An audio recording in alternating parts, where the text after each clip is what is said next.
Our spirit. What is it? Where does it go? Are we able to see them using our mind's eye? If so, just what can spirit teach us? Welcome to School Through Spirit. Host DeEtte Renee is a certified psychic medium and master teacher of psychic and mediumship development through LWISSD. DeEtte was born knowing spirit and now is here to help you better understand the spirit world. And now your host, DeEtte Renee.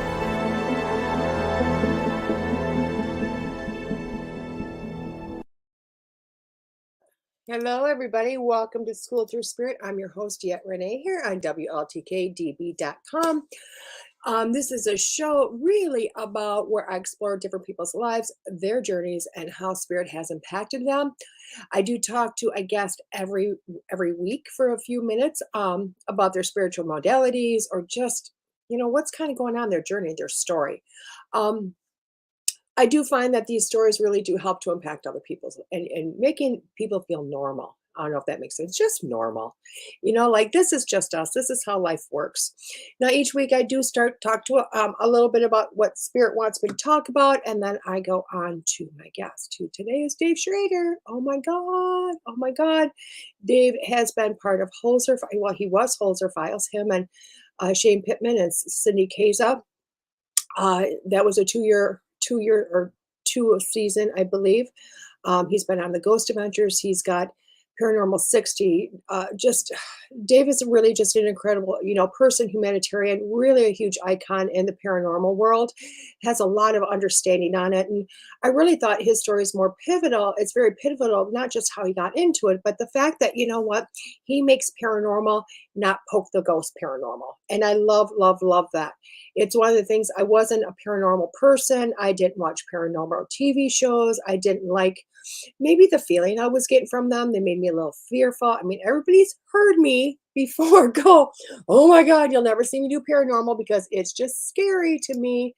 And you know what? I will honestly say through the show that he was on, the TV show that he was on, Holzer Files, it really just hit home that, wait a second, these spirits have stories. These spirits, you know what? They're not all evil. They're not all like, out to get you. They're not any of that type of stuff. They're just spirits, And yes, he might have some stories about some darker things. I don't know because, I haven't talked to him a lot about those types of things. But, he made it spirit real. He took it off the scary board and put it on the understanding board. And I really really, really love that about Dave. Which is aka one of the reasons I really wanted to bring him on today, is just to kind of maybe help, tell his story, educate, do whatever, just do whatever, which was just so cool. Right now I'm just going through everything and sharing the link to Everywhere and Anywhere. Although I do want to let you know, if you want to go straight to the source, which is the station, WLTKDB.com, you can both watch the show on there and just listen to it. So if you have to go about your day, you have to go to work, you're going, oh my God, I don't want to miss Dave. You know what I mean? Which I wouldn't want to miss Dave. Then just go to the station. You can listen to it like a radio now. We've brought that back, which is phenomenal. I'm super excited about that. Which really, I kind of want to talk about today. Because I asked Spirit, what should I talk about? Like I do every morning. Gosh, I'm just sharing this everywhere, guys, everywhere. And you know what? Please do the same. Please do the same. If you like what I do, if you like what we talk about, if you like the journeys that get explored, please do me a favor and share this all over Facebook, your Instagram, your Twitter, your tweeting, whatever's out there. Please take a moment and just share. Oh my God, I didn't even look at the comments yet. Good morning, Miss Ellie and Miss Charlie Lynn. Oh my God, thank you. Good morning, Joe. So happy. Good morning, WLTKDB.com. But please do me a favor and share everywhere. Have fun with this, okay? Have fun with us. And that's what I'm kind of doing right now. I'm just sharing it everywhere. That's because I can't do it until I actually start. Good morning, Tim. Good morning, Deidre. So yes, please take a moment and hit that share button. Tell everybody how much you love me, how much that you want them to see the content that we talk about, and see what happens, Good morning, Suzanne, I love you too, darling. So good morning, Miss Jody. So what I wanted to talk about this morning is it's kind of a personal subject, and I found a lot of this over the weekend.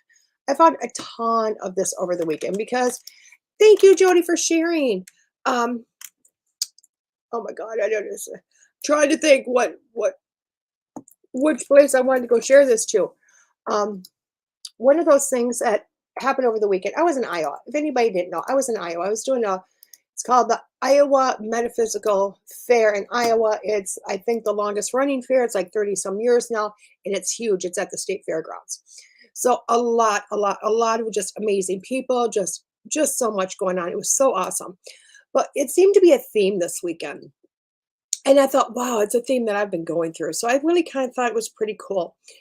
And the theme really was about people, they're all in this transition. Everybody's in this healing. Good morning, Miss Tara. Everybody's in this transition. Everybody's in this healing. And I really thought it was, I mean, anybody that sits down with a reading with me knows that the first thing I tell people is, you know what? I like to see people cry. And that's not to be mean. Okay. That's not to be mean. It's because tears are healing. Okay. Tears are healing. Good morning, Miss Kim. Tears are just healing, and when you see tears, you know you something has hit a chord inside of somebody, and you've really touched them, and the tears start to flow because it really is the beginning of healing and letting go and releasing and going on. And some of the readings I did, I barely started. It was like, "Good morning, how you doing?" And tears. I was like, "Oh my gosh!" And it really, for one, it was really that close. Um, but I really found that a lot of people were transitioning. I really found a lot of people, it was the same theme about, they're healing their heart, they're healing their heart chakra, they're healing events of their life, they're going through all this stuff. And, each one of them seemed to just be like hitting their head against a wall or downing on themselves for this or whatever might be going on. I mean, it was incredible. I mean, incredible people, but really just down on themselves because they were going through this stuff. And, whether it be they didn't know if, why they were going through it, they didn't understand it, they didn't understand the stuck feeling, or they didn't understand life falling apart around them. All these wonderful things that I've definitely gone through, and I've gone through a few times, and I'm sure everybody has, because it's just part of our journey. But as I sat down with them, and it was a lot of mediumship reading. I mean, a lot of medium readings from the other side of, loved ones coming in, and their general rule was one, be gentle, be kind to yourself. You're not a failure. You're not an F up. You're not, you know what? This is life. This hurts. Transition happens. And it's hard when we transition because sometimes, all those past memories are coming up and you're just kind of berarded. Good morning, Miss Shelby. Oh, thank you. Sometimes when all those past memories are barraging on you, they're just boom, boom, boom, boom. You really start to feel like, oh my God, you either end up having a lot of regrets or a lot of sadness, or a lot of tears, or, some people go, oh my God, my life sucks, or whatever it might be.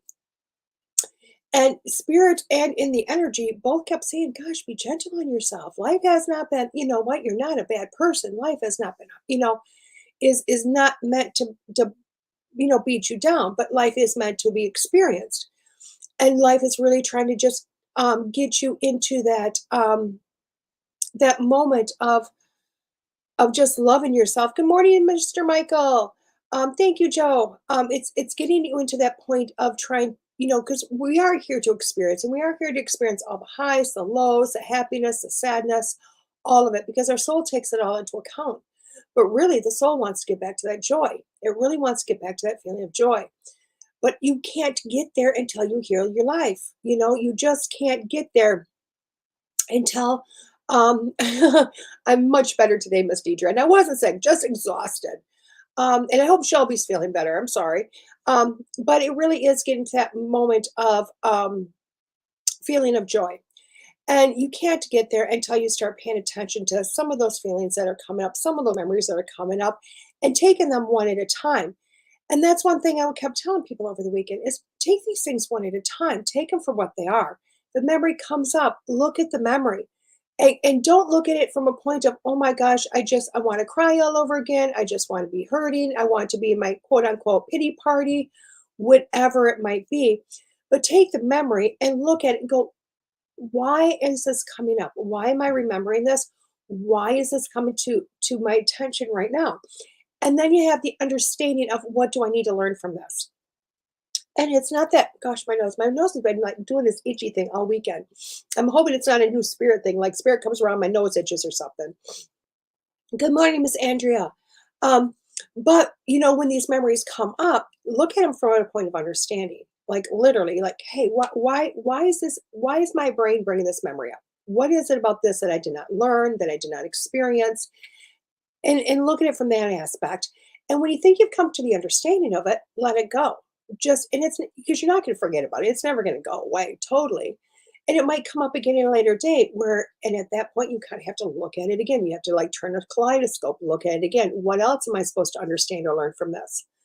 And I'll tell you what, it's a lot easier to go through memories than you get forced back into another situation all over again because that'll happen also. If we don't learn it, we experience it again, basically. So, one of the aspects I've been telling people through this weekend is number one, just be gentle on yourself, be easy on yourself. There's no reason to, kind of go through what I went through. And I'm sure a lot of people go through this, which is just total destruction of your life. And oh my God, you end up in some town 5 hours away from where you normally lived, or maybe even further, hiding in the woods because you don't want to look at anybody. It's so much easier than that. It may not feel easier than that, but it is easier than that. So really start to be gentle on yourself because I'm hearing a lot of people are transitioning. A lot of people are doing a lot of healing. A lot of people have got all this stuff coming up. So that is the first thing. Just be gentle. Another one is to trust your understanding. Okay. Trust your understanding of the situations coming up, those memories coming up. Excuse me. So many of us, and myself included, so many of us want to go and look at somebody else, and go, oh my gosh, why is this happening? Why am I looking at this? We will go to somebody else for maybe dream interpretation, or I don't understand why this is coming up again. We just want to go and have that support of our friends. We want to have that support. We want to have somebody else's understanding, somebody else's clarification. And that's not a bad thing. So don't get me wrong. That is not a bad thing for that. Okay. Thank you for sharing, Miss Deidre. um, because support and understanding is great. It really is. But truly, at the end of the day, you are the only person that's going to get the understanding of why that's coming up now. The only one. You might get somebody else to kind of look at you and go, oh, yeah, that kind of fits. Oh, yeah, that makes sense.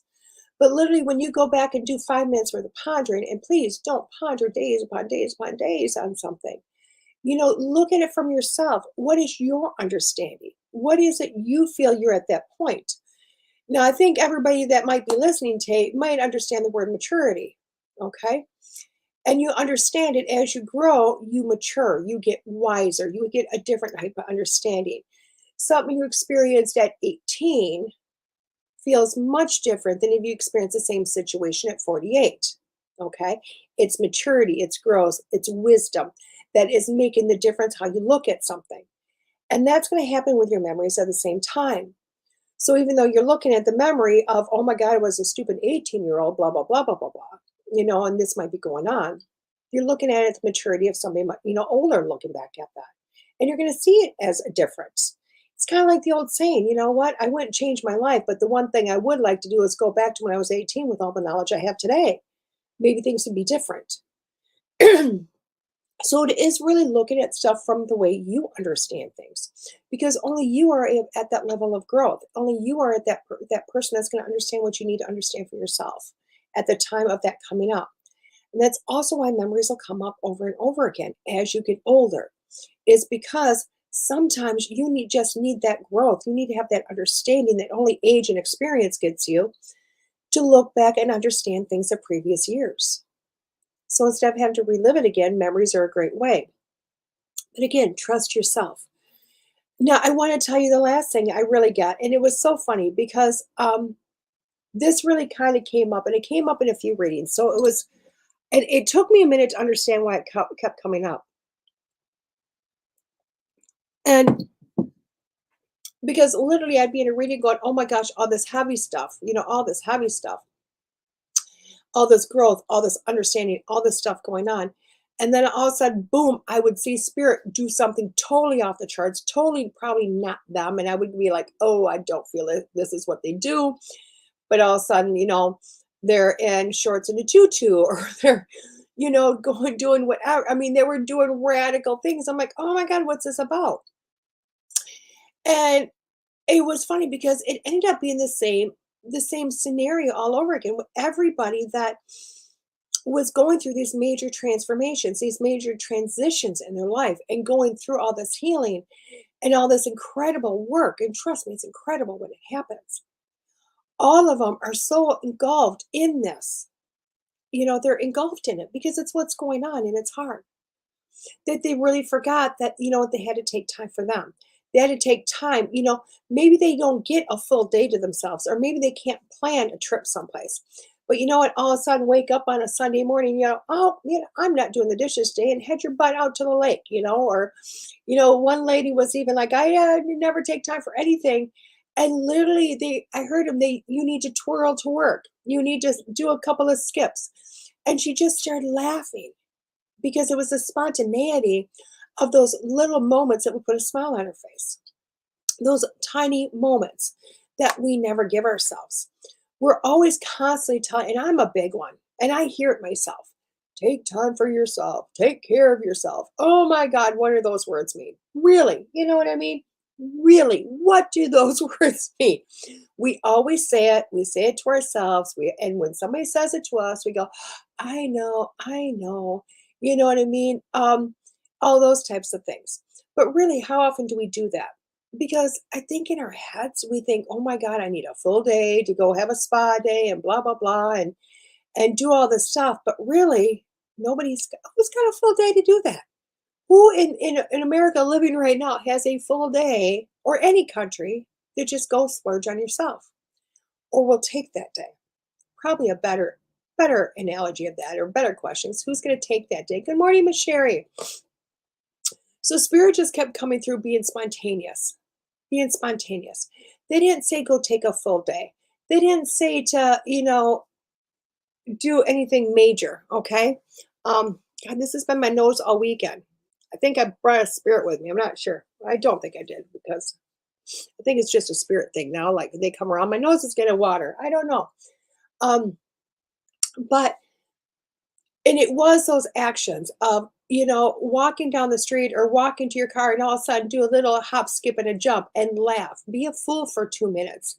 Dance in your kitchen, just because you got the eggs cooking and you can. They didn't say go take a bubble bath. They didn't say go do anything that was going to be relaxing. It was all spontaneous, bringing your vibration up, bringing that energy up. And I think the reason they were saying that, I mean, I'm pretty positive the reason that they were saying it is because everybody I was talking to was really down on themselves. They were really introspecting. They were really all, good morning, Miss Lisa. They were all here. They were all paying attention here, so far deep inside. They weren't even having a chance to bring that vibration. They were really bringing their vibration down, really to that point of sadness. And I had to look at them because as the energy was talking or spirit was coming through, that message was be spontaneous. Do something for yourself right now. Do it throughout the day. Get up if you're working at a desk and do a shake shimmy and just kind of laugh at yourself. Those are the good morning, Miss Maria. Mine does too. When spirit is close, hugs, loves. Oh yeah. And so it is doing those types of things. It is being, it is sometimes acting like a fool just because you can. Just because you can. I mean, come on, who hasn't gone to Walmart and just thrown something up over at somebody else well, okay, that's my family. We wait until somebody's on the other side and we take a roll of toilet paper and throw it up over the top and we just laugh. I love it. I make people do the elephant walk with me randomly. Exactly. Exactly. It's those types of things that really good morning, Miss Shanna. It's those kind of things that randomly lift your spirit. It's that spontaneity. It's those things that, at the end of the day go, wow, life was hard today. I had a ton of stuff to do. I have to stay focused. I have to do that.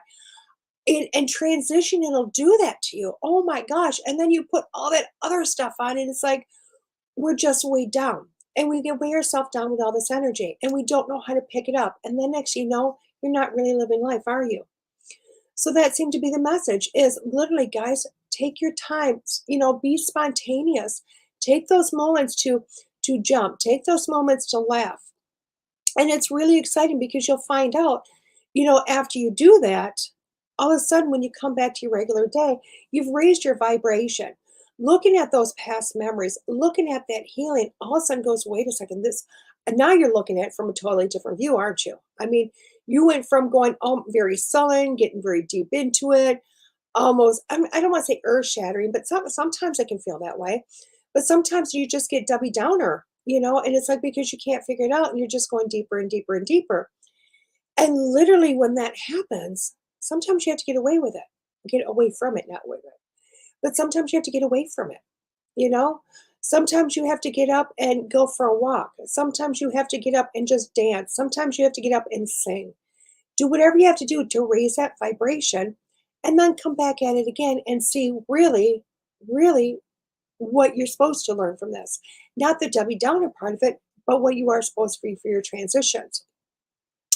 It's also going to help you by being spontaneous and coming through to this. Now, people don't look at this because I know you're all looking at me like, you really want me to go skipping? I love how Jamie's like the elephant walk. That's awesome. Or being, like Tom Cruise, and dancing with a spoon and singing, whatever it might be. Those are the things in life that all of a sudden take life and yourself from being almost monotone, from being this person that maybe not that you're not happy, but maybe just comfortable, maybe just satisfied. It's going to start to raise your vibration up. And it's going to raise it up to where life does feel a lot more fun. Life is more entertaining. It's more fun to go to work because you're, quote unquote, having an attitude adjustment because that's what you're doing. You're changing your own attitude. Okay. But you're raising your vibration through this. And as this is changing, all of a sudden it's like work isn't so bad. Life isn't so bad. You get home, you're doing this as you get home and you're giggling and you're laughing and you're seeing the humor within yourself. And then you will find at nighttime when you're cooking and all of a sudden you just start laughing because you think about the day and how you did something idiotic just to raise your vibration, just to raise that spontaneity. Okay. Which is amazing. And it helps you to start looking at life a lot differently. It really does. And how this comes full circle, because it does come full circle back to that transition. It does bring it back through. Because you know what? Again, the soul is about getting back to joy. The soul is about getting back to happiness. As much as we learn and as much as experience and as much as we do all this stuff, we really do need to get, I'm 52 years old, over the do and for an attitude adjustment. I love that, Michael. Me too, I'm telling you. Um, I make sure I play with the kids and just be a fool as much as I can. But it does, it brings you back to that full circle. It does, it brings you back. And how that brings it back is because literally you come back to, okay, a memory is coming up. This is coming up. This is coming up. And you start to look at things a lot differently again. So when you start to look at those memories coming up that, more lessons or different ways of looking at things, and things come up, now you have a different attitude. You have a little bit more upbeat. And when you look back at them, you look at it and you go, okay, wait a second. How was I supposed to look? What am I supposed to be looking at now? What is my understanding this time around of how this is supposed to feel? And that really becomes a huge change. You start to change the way you look. You start to change the way the experience is. And it's amazing when that happens. It truly is. Shelby, I've started calling my work usually buying overstocked in the back room at Walmart, advanced Tetris. And you do. I love that. And I'll tell you what, if anybody ever sees posts from Shelby online, it's awesome. She actually has taken pictures of Walmart, the storeroom, or I should say, yeah, it is Walmart. And she's like, Tetris again, but it makes life fun. Good morning, Mom. Good morning, Miss Sherry. So with that being said, I hope everybody understands my discussion this morning. So just be gentle on yourselves, guys. It's time to give up the harshness. It's time to, look at some of these energies or some of this, all that comes through, and just be gentle with yourself. Realize what your own personal understanding is with everything, Because I'll tell you what, everybody's got their own opinion. Everybody's got their own way of looking at things. And you know what? That memory of yours that you might be sharing with somebody else, it's their take on what they would take from it, not necessarily what you're going to take from it. So again, look at things for yourself and kind of go on with that. Jamie, I'm at home 95% of the time being disabled. So I always do something silly to remind myself I still have. Oh, of course. I love that, Jamie. That is awesome. And that's what we have to do. We really need to do that. So I'm going to take a quick station break, guys. And when I come back, I'm going to bring in Dave. See you in a few minutes here with School Through Spirit on WLTKDB.com.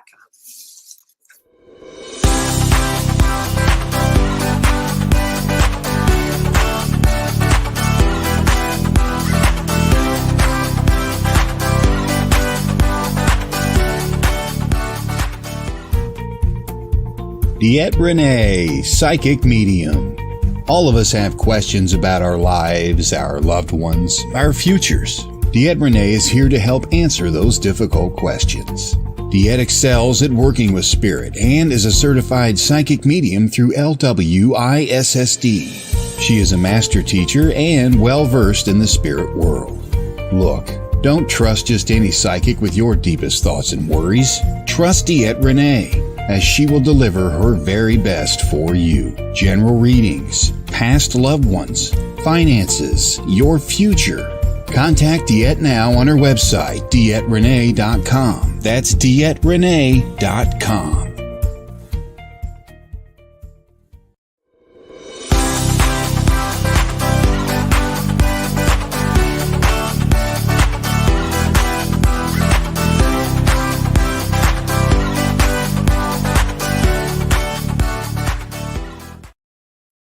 Good morning. Welcome back to School Through Spirit. I'm DeEtte Renee, your host here on WLTKDB. I just want to reiterate who my guest is this morning before I bring him in. He is Dave Schrader. You could find him on past episodes of the Holzer Files, Ghost Adventures, Paranormal 60. And Michael, this is not the flashback of Cheech and Chong. Dave's not here, man, because he is. Let's bring in Dave. Hey, Dave's not here, man. I've seen that. I'm like, does he know you personally, Dave? I don't know what you're referring to. I love that. I love that. Good morning. Thank you so much, Dave, for coming on. I really do My appreciate pleasure. this. Thanks for asking. Like I spoke to you before, my show's a lot about people and their journeys because there's so many people that don't feel normal in their own skin at all. Whether it be psychic mediumship, paranormal, whatever, whatever this interest is, they don't feel normal. And I look up to you because, like, when I told you I met you and was Holzer Files, I was in awe of finally a show that I could see that somebody seemed to understand normalcy and spirit. You know what I mean? In that aspect. And it made me feel like, okay, there is people out there just not poking a ghost, And so what is your take? Get into this. What is your take on what paranormal is? Paranormal is just that, and I think it fits into a wider scale than people just think of ghost, right? It's that paradigm of just things that are outside our normal life, the things that don't really fit any one paradigm or one cubbyhole. It's trying to understand consciousness and life and death and all of the things in between. Right. I love that. I love that because I try to explain that to people and they go, "What do you mean? What do you mean?" It's what it is, It's hard to define what is paranormal because to some people it's normal, right? You can see and speak and converse with the dead. Right. I can't. That's abnormal to me, but to you, it's a normal fact of life. And you go to different countries, speak to different people, and you realize that their perceptions of what reality is and what we consider supernatural is just part of their natural course of life. Right. I think that's awesome because most people don't look at it that way. Everybody seems to look at paranormal as that whole, that whole poke thing. You know what I mean? Like, let's go get scared. Let's get a boogeyman. Let's do whatever, which is really kind of weird. I mean, to me, that's why I didn't walk into paranormal before. I was terrified. I was simply terrified of it. So you have to understand, though, I understand that want and desire for thrill. That's why horror movies and theme parks are so big, right? they've got that weird element to them. They've got that kind of pushing you past the boundaries of comfort, and you want to feel pain or fear, or you want to feel something to kind of remind you that you're alive. And I know that sounds very strange, but I think that's what draws people to this, is Yeah. that fascination. 110%, 110%. I get that, because for myself, like I tell people, I just started doing paranormal a little over, well, probably a few years ago. But that first experience of walking into some place, it was Edinburgh Manor. I don't know if that's the place I should have walked into. But when I walked in, it was great. I got to talk to all the lovely spirits. Everything was great. And then all of a sudden I heard, if you don't want to deal with it, don't get out of here by midnight. And I Right. already knew where the gentleman was. I'd already approached him in the place. And I'm like, I don't want to play with you, because I don't understand this. So I left. Mhm. I personally left. Whereas somebody else's world is walking because they want that thrill. So how did you get into this? How did you just get that feeling that I want to go for the thrill ride? Well, I was never in it for the thrill ride. I grew up having paranormal experiences my whole life, and although I'm not mediumistic or psychic, I've seen ghosts, I've heard ghosts, I've witnessed the paranormal. I saw Bigfoot when I was about 12. I've seen UFOs, so I'm just kind of in the right place at the wrong time, or the wrong place at the right time, through different avenues of my life. And when I started doing Darkness Radio, my first paranormal program, my podcast, I just didn't want to be the guy that sat behind. Mm, I wanted to become part of the story, challenge the paradigm, challenge the stories I'm hearing. If somebody says this is the most haunted prison, the most haunted house, the most haunted cemetery, I want to go there. I want to observe it for myself, see why people feel it this okay. way. Because, people have asked me for years when doing my show, you talk to so many people. Hmm. Do you believe everything they say? It's not my job to believe or disbelieve. I listen because I'm equally as fascinated by why you believe what you're telling me Oh, I as like. I am to if it truly happens or exists. So that tells a totally different story. So I'm fascinated. And again, we get back to that what's real to me may not be real to you, and vice versa. So there have been times I've had guests on my show where it would have been very easy to summarily dismiss them. But Right. then I realize through the next course of 2 weeks, I get 2,000 letters from people going, "Thank you for having Diet on. I thought I was going crazy. Yeah. She explained exactly what happened to me, exactly what I've seen." I'm like, "What? You've seen this giant frog sitting out your bedroom, Yeah. door that will turn and talk to you?" And it sounds absurd, and all of these people have had it. There have been some people that were suicidal because they thought they were going nuts, and now that we've got that community, I just let people share and be a part of that, and I find it fascinating to understand, well, why do you have that experience, and why do I find that hard to believe, but yet I believe in XYZ? Right. Oh, and that's just it. It's like for myself, when you said like seeing Bigfoot, I mean, I perked up. You know what I mean? Like to Right. me, because I know I haven't seen him, but it's a feeling of understanding that he is there. You Mhm. know. So with you, do you feel that because you've had all these experiences growing up, that it's really put you in that point of maybe why you do what you do, and for your position, your career is to, because you always seem to come off that point of understanding of other people. I don't always understand, but I'm willing to hear it out Okay. and listen to what the experiences are. And again, why? Why do you feel this? And sometimes it's good to hear and de-evolve the conversation with somebody. I've talked a lot about the demonic realm and the fact that I can help people sometimes de-escalate their fears. Well, why do you believe it to be demonic? Okay, explain that to me. Are you sure that's demonic as opposed to frustrated ghost that just hasn't been heard for 200 years? And they're lashing out. And you're right. Or could it be this? Could it be that? Just trying to recalculate the parameters of what we believe and why we perceive things a certain way. And once we get people kind of vibing into that, it makes it a lot easier for communication and understanding the paranormal better and the person that seems to be having that experience. Yeah. I couldn't agree with you more because that was my fear. I always told people, you know what? I talk to dead people all day long. Mhm. I don't want them to say boo. I just don't want, I don't Right. want, I don't want to be scared. And I think it's because I always thought if I went into a quote unquote haunted place, I would see the demonic. I would see Satan himself, and I have yet, out of everybody I've talked to, I've yet to hear one person look at me and say, I've seen Satan, in the flesh. I have I not. dated Satan at one point, but, never, I think it also has a lot to do with your intention, and you Mhm. know this, you know the Yeah. power of intention and the power of what you put out to the universe, and I don't go into locations looking to see the demonic. I go in to try to assess a situation, like a plumber or a carpenter or Yeah. an electrician. It'd be easy to go in and go, "Oh, this whole house is just ready to explode," but let's just break it down to what it really is. We just need to change this junction box, Yep. right? This pipe cracked, let's replace it. We can salvage it. Sometimes what seems to be a broader, bigger problem is really something much more concise. And once we find that and track it back to its beginnings, we can fix it. Right. And I couldn't say that better, because I know in my world, people always come to me, I feel like I'm possessed or I feel like this. I'm like, why do you feel this way? Why do why is this? Mhm. And I find a lot of people that go there tend to have, and this is like in my world, not somebody else's, but it goes into the ego, and not, like what Freud was talking about, or having this great big ego. It's more about the self-talk. It's just self-talk in your head and where you're going to take that to, you know? Right. So, And that I think can influence a paranormal situation.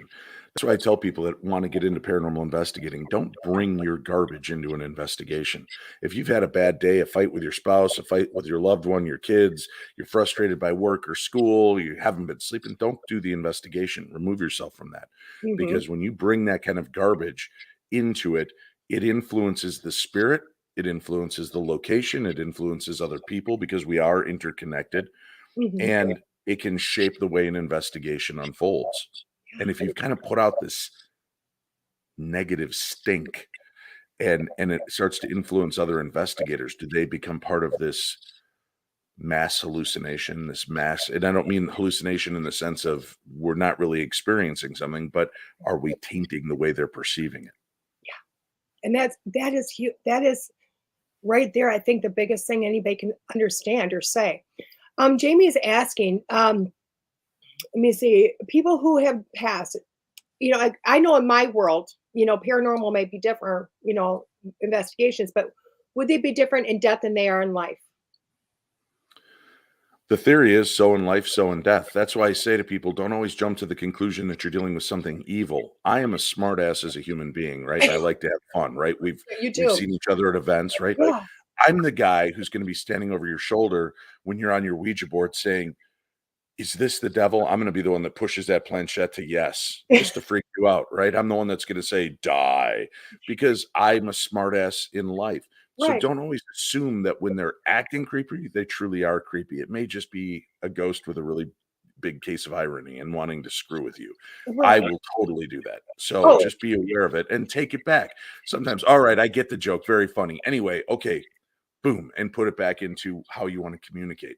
Get past that. Don't empower negativity. And we should do that in our lives. We mhm. fall into that trapping. And I was listening to what you were saying before this. You have to break out of your shell. Sometimes you have to push to get into a better state of mind and a better feeling. And allowing negativity continually infiltrate you will affect every aspect of everything you do. Yeah. Right. It wasn't hitting the iceberg that sank the Titanic. Right. Was the drawing of the water into the Titanic.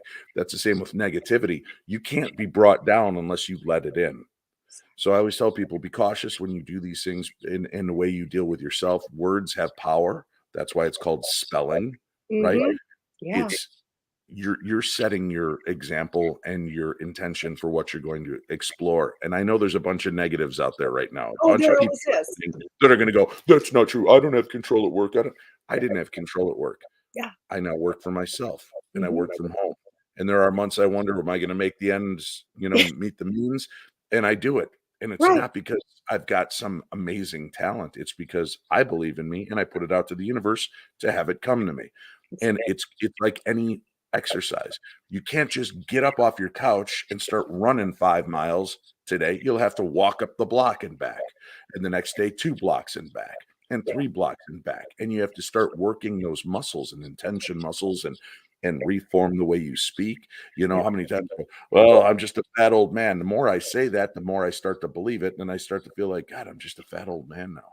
And you have no energy. Yeah.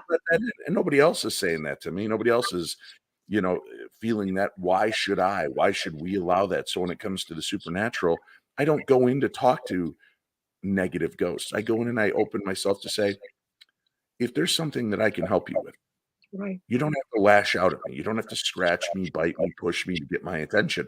What can I do to help you? Hmm. We start getting answers.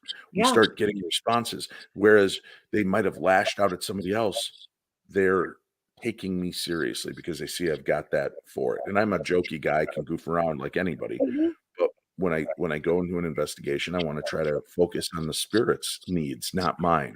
I'm not there to sate my own desire to have an experience. I'm there to see what I can do to understand what's happening and is there a way I can make it better. Yeah. And I love that because an investigation I went on, it was granted there was a lot of energy and there was a few that, earthbound. But there was a lady there that showed up that isn't even part of the earthbound. She was part of the other side. And we're doing this whole investigation, all this is happening. And then out of nowhere, because I'm the medium in the room, she'd actually coordinated through the ghost box, you know, to different people, kept talking about the old lady. And I'm like, I don't know who the old lady was because I don't feel old. It was Right. me. You know what I mean? I'm like, you smart ass. Right. But literally in the end, she just wanted to talk to, her grandson. And Mhm. I was like, you know what?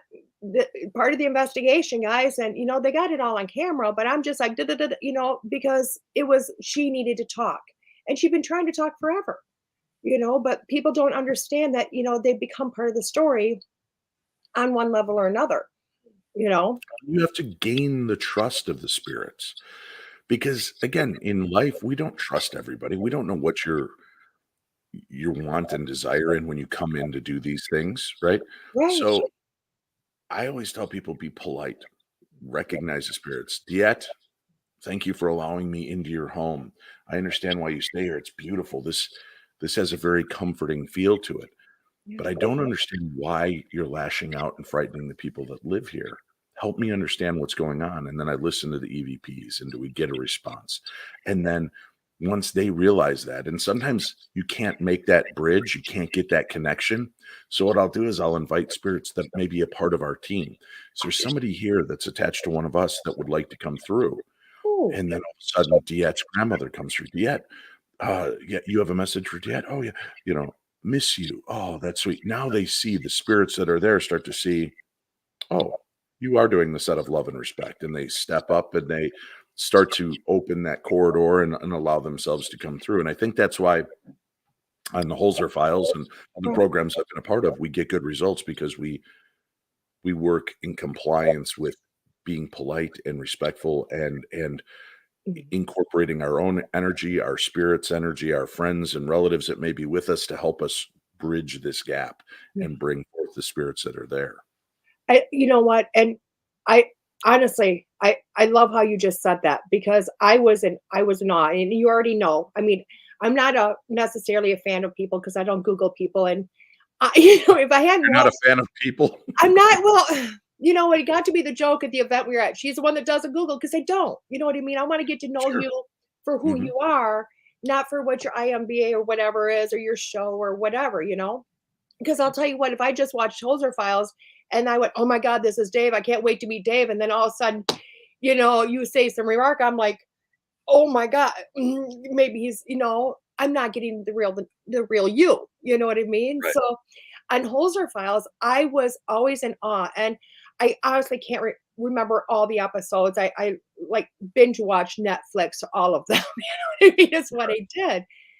But it always blew me away, and there was one episode where you guys went here to hear about the story, and of course, you're getting the history, Cindy's getting this, and she's like and you guys are like, "Wait, they're not even here. The story they're Mhm. talking about isn't even true." Wow, Right. That was no the wonder ocean-born Mary case. Yeah. is that where it is where you had to go to a whole 'nother place to find the Right. spirit? And I'm getting chills right now because I got a man watching it going, you guys were like, "We don't care what they're saying. We don't care what money they're bringing in. Not that we don't love you guys. We don't want you to flourish, but we're working for spirit. We're working for their story. We want them to have peace. Now, the spirit may not cross, and that's okay. They just want to be heard, And for you your know? listeners, the story of Ocean-Born Mary is this really compelling. It was everything you could want. Dr. Hans Holzer, this was one of his big cases. But Mhm. this little baby was born aboard a ship on her way to the United States, and she was boarded by a pirate ship. And they would go in and kill people, take what they wanted. They overheard a baby crying. The lead pirate, and his name is escaping me right now, but he came in and he said, "What's the baby's name?" They said, "We literally just gave birth." And he said, "I'll tell you what, if you name this baby after my mother, Mary, I'll only take a few things and I'll leave you all alive and on your way."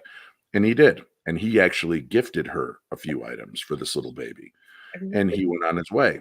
And the rumor was that he would come back as an adult and continue to visit her, and that they formed this strange bond. And when he did die, she buried him under the hearth of her home.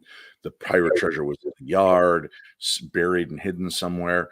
Ocean-Born Mary eventually passed away. This was all part of the history and rhetoric. And there was this house you could visit Right. that, you could pay to go on the property, and the guy that owned it a while would, back in the day, would charge you a quarter or 50 cents to borrow a spade and go dig up parts of the yard. And if you found anything, you had to split it with him. And there Right. was no truth to any of the story. As a matter of fact, the pirate died shortly after she was born, and she never lived in this house. Her son owned this house for a short time. She only visited it once or twice. She lived in another part of town, Mhm. and that house had burned to the ground.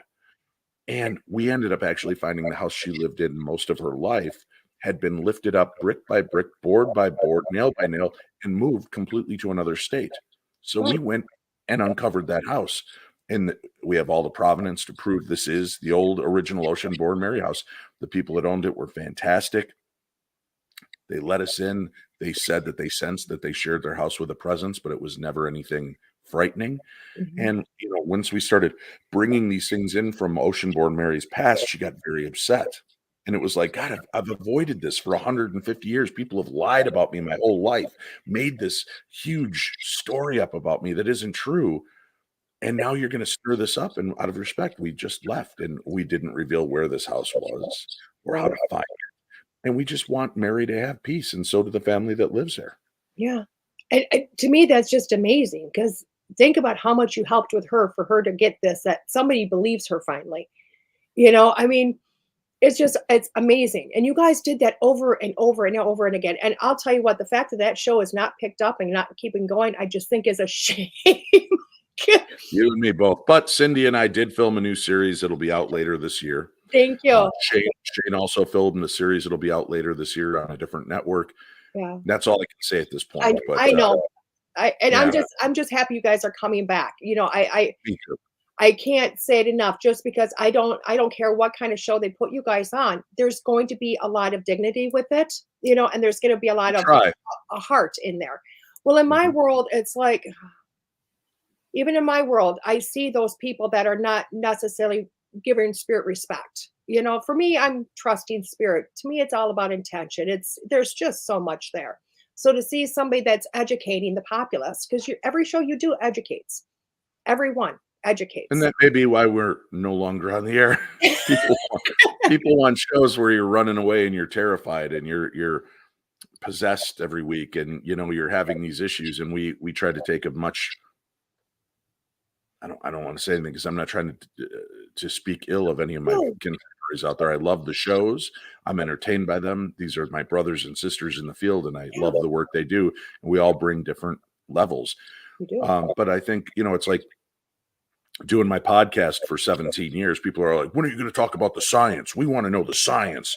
Okay, so I bring on a scientist and we start talking about it, and I can literally watch my numbers plummet because people think they want the science until they get the science. When what they really wanted was science to come on and go, "Demons exist and we don't know what to do about it." They just want that kind of science. And Yeah, I'm not saying that's everybody, but no, unfortunately, in the broader scale of entertainment, you have to go for the biggest audience, and the biggest audience wants scary, weird, yeah, compelling stories, not the science behind it. right. Um, and when we try to introduce that, it ends up boring a lot of people. Oh, I understand that because these days I'm learning a lot about because well, you know my mentor, Lisa. She's Hmm. studying neuroscience. So she's learning how our brains work, the medium's brains work. So I teach it now because I'm fascinated. And my Hmm. students kind of look at me like, oh, okay. Well, I just took the mysticism out of so much. It's like Well, it's remember, yeah, what used to be known as magic, we call science today.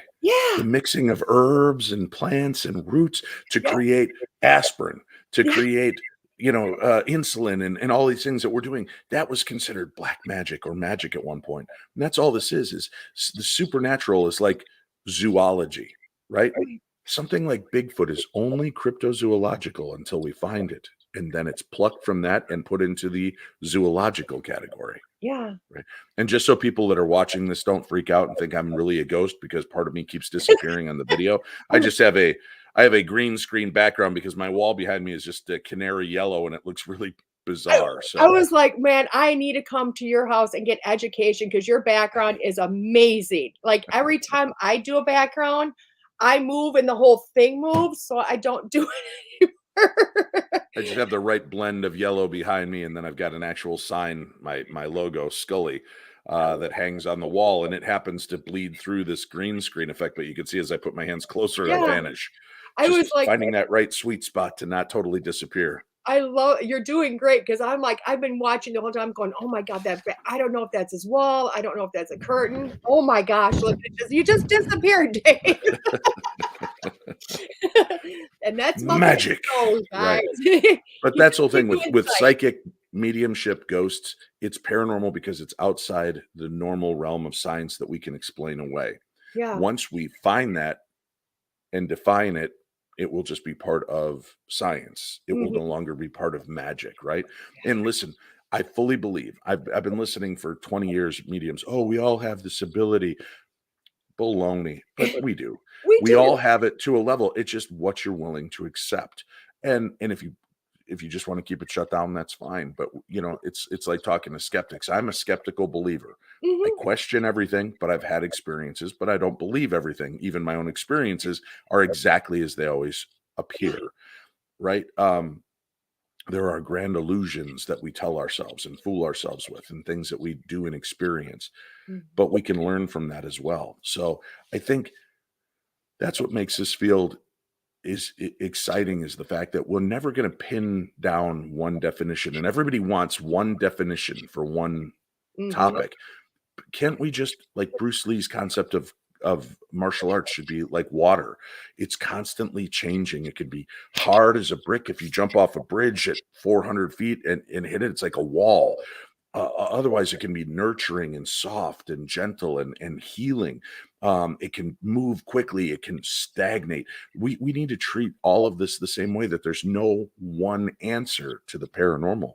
It Yes. is constantly shifting and changing, and Yeah, how we perceive it and accept it. right. Now, are you finding that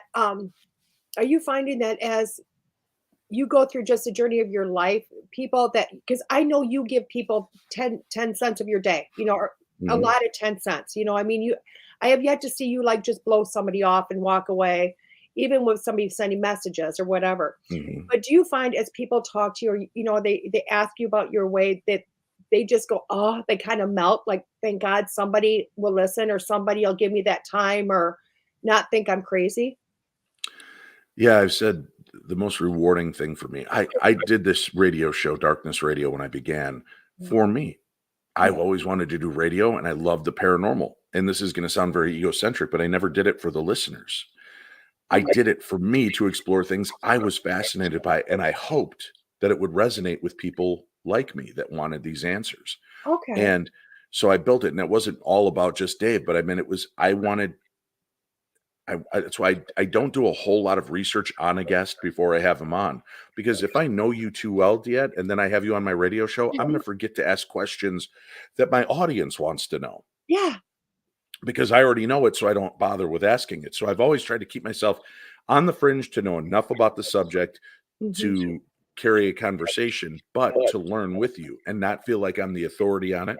Yep. But there have been times I've had guests on who are the authority, and I end up flipping the script on them halfway through and showing them a different way to look at even what they're discussing. And I've had scholars and politicians and scientists that have said, "Wow, I didn't even think of it that way. You're right. We should examine that aspect." And that's what I like doing this. And then I get the emails from people, or I meet them. Like I was just out in Mansfield, Ohio at the Reformatory this weekend, and people coming up to me saying, "Your show changed my life because I know I'm not alone now. Somebody else feels and thinks and looks at things like this." And even when you disagree with somebody, you do it in a respectful manner so that we can carry on the conversation. And I may still believe what that guy said, and I know you don't, but you also haven't totally shut the window on it. You just want a better argument.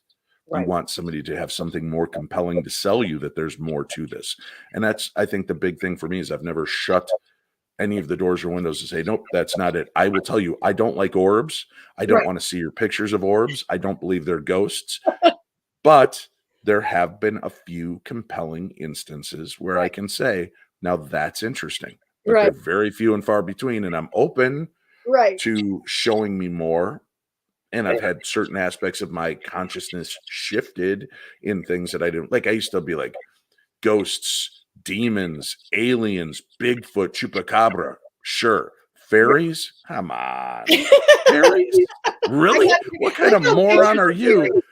Right. And then you're like, why Rosemary Ellen Guiley told me, why, Dave? Why draw that line? We Right. believe in the fantastic and the amazing and the magic, and then you're going to shut this out. What if this is the key element? What if all of what we're experiencing is part of the fairy realm? Bigfoot is a fairy. He is a fae folk. Aliens are nothing more than interdimensional fae. And I was like, well, that's an interesting way. And it opened me up to allow me to examine new concepts. And Exactly. I go over to Ireland and I'm talking to our tour leader over there, and who's kind of rolling their eyes about ghosts. Well, we don't really believe in ghosts in that sense, and yada yada yada. They do believe in it. They do have that history, but it's not that important. And as they're kind of rolling their eyes about it, we still have to stop the bus, and everybody has to get off and go give an offering to the Mhm. fairy bush so that we can pass into the next area. And I'm like, wait a minute, you're making fun of me for believing in ghosts, and I now have to leave a piece of candy or a penny for the fairies to pass me through so that they know I'm respecting them. And it was fascinating, right? And people were doing things, everything from leaving personal trinkets and candy to women plucking a hair out of their hair and tying it around the bush as a personal Mhm. piece of themselves to give to the fairy folk. And I just think that's fascinating. Yes. You know, forever now, Dave, every time I see you, I'm gonna see this itty bitty fairy directing Bigfoot. Yeah, It's gonna exactly. be it's ingrained in my head now. The You're gonna little see. fairy. I can't wait till we see a Bigfoot dressed in a Tinkerbell costume with a wand come out in a Disney movie once and give the old tap. I gotta ask, are you hearing this weird echo that I'm hearing? Am I? No, Yeah. I Okay, don't have good. an I echo did. on my side. All right. When I'm speaking, though, you're not hearing a weird echo. Not at all. Okay, good. I just wanted to double check Perfect. because I'm getting my electronics act weird when I come back from haunted places I can sometimes. believe that, and I was gonna say you had one heck of a weekend, so Yeah. I was over in Iowa at the Iowa Fair going the whole Mhm. time going, "I wanna be with them. I wanna be with You can't do that yet. You have to make the best of the situation you're them." in and And I make that did. the place to want to be. I did, and I had fun, and I will go Good. back because I love going there, but I really wanted because you guys just have fun. I mean, Yeah.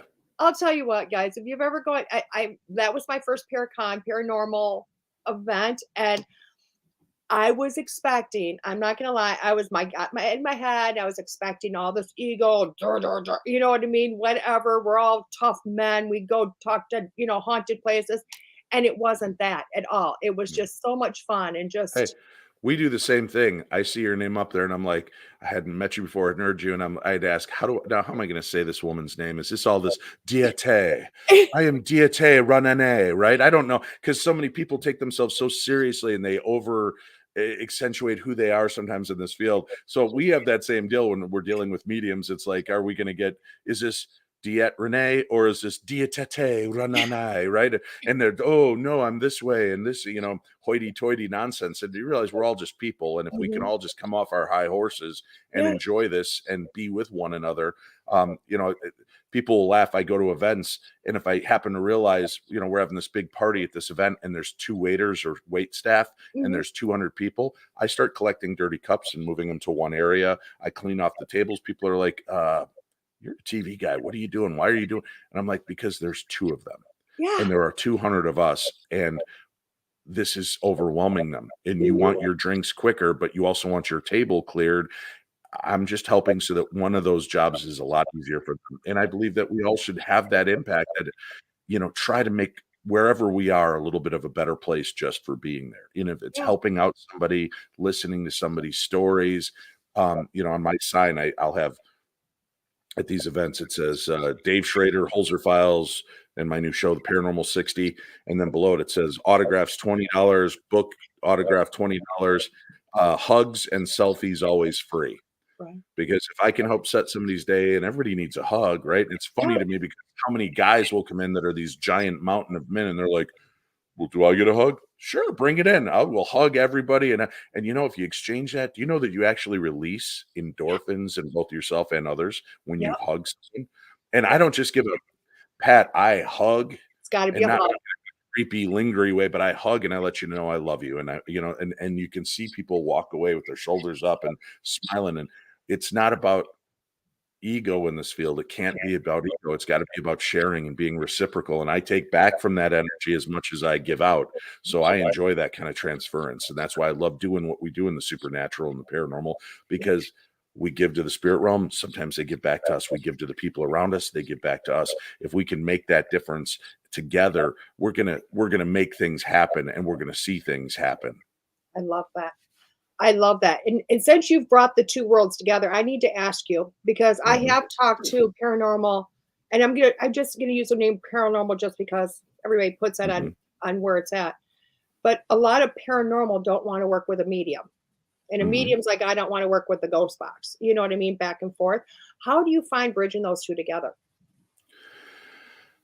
All right. This used to be my joke. Should we use a medium on a paranormal investigation? And I said, yes, they are an excellent tool to use for an investigation. Anybody that's met Chris Fleming or Mhm. Chip Coffey or John Edward knows what a tool they are Yeah. to use on an investigation. I do that pause. Somebody's like, realize I'm picking on them, calling them a tool. No, they're great tools. They're Yeah. just as important as the uh, EVP recorder, the cameras, the K2 meters, whatever you brought. But I don't define everything that they're saying as the definitive answer. You're a key to this. And what I prefer to have a medium do in an investigation is come in with a notepad and write down what they see and experience in these rooms. Oh, And then we take our readings and our recordings and do things. And then I sit down. All right, now we were in the study, right? And in the study, I caught this strange EVP, which sounded like a little girl giggling and almost like a ball bouncing. And then I go through and look through the notes, and there's Chip Coffey's notes. And he's like, all right, in the study, I'm sensing this little girl holding a red rubber ball, and yep. she's very shy and hiding in the corner, staring at me. Well, holy crap. I've got what sounds like a little girl giggling and a rubber bouncing ball. Chip, who was in there 20 minutes before me, sensed a little girl with a red ball. And that makes it much more powerful to me that this moment was something far beyond our normal perspective, right? I love that. This is something going on. Is he seeing through time? Is this poor little girl? Remember, when we were children, we had this ability to kind of see things, Mhm. and much of it was dismissed. Right. Was that little girl seeing Chip Coffey or Dave Schrader standing in her living room in 1938? And she was like, "What?" Right? That's a good way of looking at it. Yeah. So I love that aspect of trying to understand what are we dealing with, corroborating the evidence that we get. But, there's a lot of like Chris Fleming, one of my best friends. He's a medium, he's a psychic sensitive, but he loves paranormal equipment. Why? Because it helps validate him. Yes. Cindy's open. Cindy Keza is open to the paranormal equipment and likes it and is intrigued by it because what I love is when we're in those moments when all of a sudden through the spirit box or an EVP, we get a very loud Mm, answer and that freaks her out. And I'm like, "You're a medium. Why does it freak you out?" She goes, "Because I hear them in here. I see yes. them out there." And then when it's out loud and all of you can hear it, it's like, "Oh my God, this is real. This is, Yeah. this isn't just me. This is everybody can say it's exciting to her." Yep. So I think mediums have to get off their high horses of being the definitive answer Yep. because I've been in haunted locations yet where I've got Diet on one side of me, Chris Fleming on the other, Chip Coffee behind me. All Mhm. three of you are picking up on different ghosts. And Yeah. I've been in those positions where then one of the mediums is like, "What the hell is Diet talking about? Right. I've got the ghost over here. He doesn't know what she's talking about." Maybe you're tuned into chapter 3 in that room. Chip Mhm. is in chapter 5 and Chris is in chapter 10, and each chapter has a different story, and that's what you happen to be tapping into. So you're Mhm. not all seeing the same experience, you're getting pieces of a puzzle that's much broader in scope. So once we get past our egos of I have to always be the one that's right, Yeah. if you're picking up something in this room, Chip and Chris are picking up something else. Now we need to find out, is there a common thread between these 3 things? Instead of, well, who do we believe? Is Diet the one that's right, or is Chris because I've known him longer, or Chip because he's really famous? Right. Maybe all 3 of you were experiencing so what can you tell me about this person? What were they doing? What were they saying? Oh, it turns out that in 1910, this little girl was murdered in this room, and in 1928, this man died of a massive heart attack, and in 1987, this man suffered a major stroke, and then this became his hospice room until his death. Yeah. Now we understand why we're seeing those in different time eras, and each one of you is plugged into a different vibration, and you're all able to tell part of the story. Yep. As you're talking, I'm going, wow, that just happened to me not long ago because, like I said, I'm talking to somebody's loved one here. But when I'm walking the place we're investigating, I've got a Mhm, little girl that doesn't fit into the time scope of what we're investigating. And they're mhm. going, you can't have that, right? It's not there. We've been here a million times. That's not there. And I'm like, I don't care what you're investigating here. I'm telling you, I have a little girl, and this is what she's dressed like. But and that could have been as simple as somebody else coming through and dropping their purse or their pen or whatever, and that little girl is staying there, and now she's lost her mommy because she's never really crossed over, or whatever it might be. And then, of course, the spirits of the place came through. So it was Mhm. like, which way do you go? Well, and people want to define what a spirit is and why it's haunting. Yeah, And the fact is, you're picking up but you can't be right, there were no little girls that died here. that's But, what I was told. there were little girls that lived there. And, Mhm. um, I've, uh, I've noticed something interesting, that this house is haunted by a little girl that looks very much like grandma when she was little.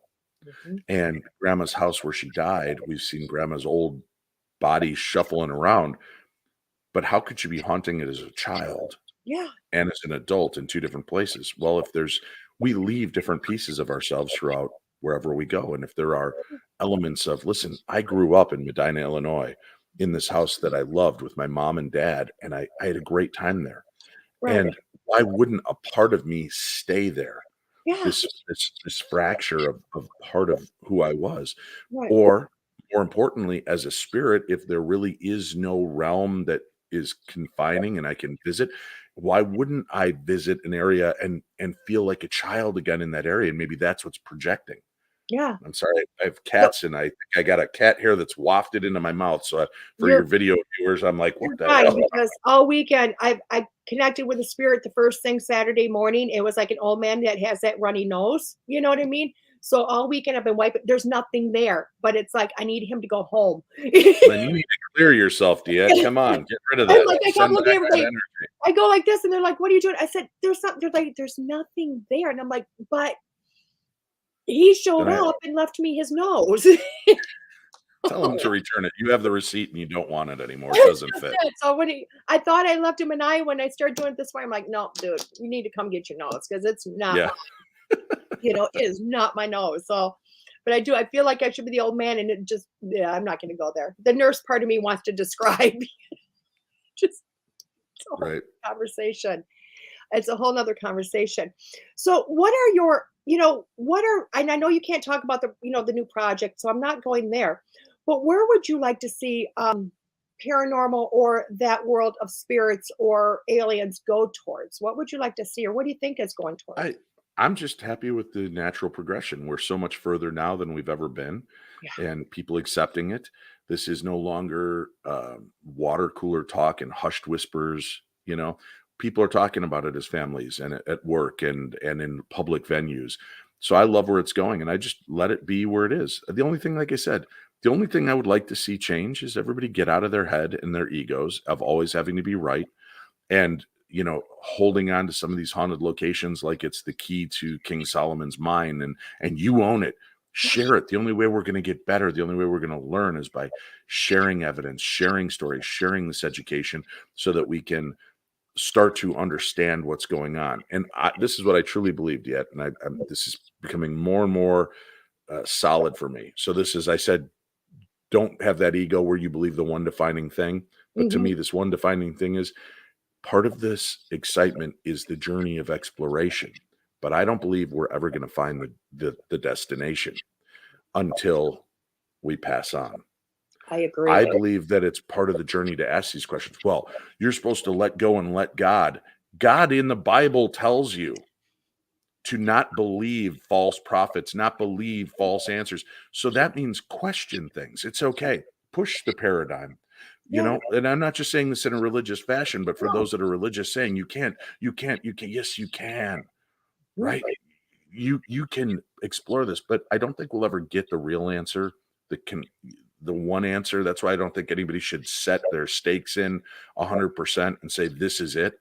Because as I've said, if we knew for a fact if Mhm. tomorrow Dave Schrader could come out with a PowerPoint and prove the afterlife exists and Right. that we all get a chance to reincarnate and we all get suicide levels will skyrocket. Right. And that's why we can't ever know definitively Yep. And I love because that would unbalance nature. it would. And I say that all the time. But they're because in my world, it's like in my world, people come up to because the false prophet things of the Bible. So then they put that stigmatism on or stigma on me. And I look at him, I'm like, you know what? I to me, I've got proof. I can't prove it to you unless your person comes through and goes da da da and gives you a million things of proof. But Mhm. at the end of the day, when I die, I'm gonna find out if I'm going to hell or not. You know what? Because they're gonna give me the ins and outs. Until then, I'm gonna keep doing what I do because I don't feel it's negative.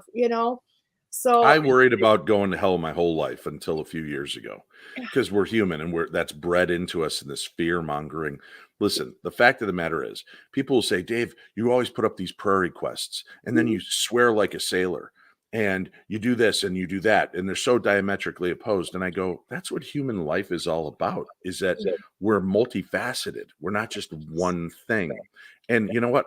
I may make crude jokes and say silly things and curse a lot, but I think my God is pretty funny. I think God gets it, yeah, and I think as long as we're he's doing our rolling. best, as I said at the beginning of this, when you go to a place, try to make it a little better than before you got there Yeah. and leave that good residue behind. Help Mhm. somebody, give a hug, clear a table, be polite, be kind, show affection and kindness to a stranger.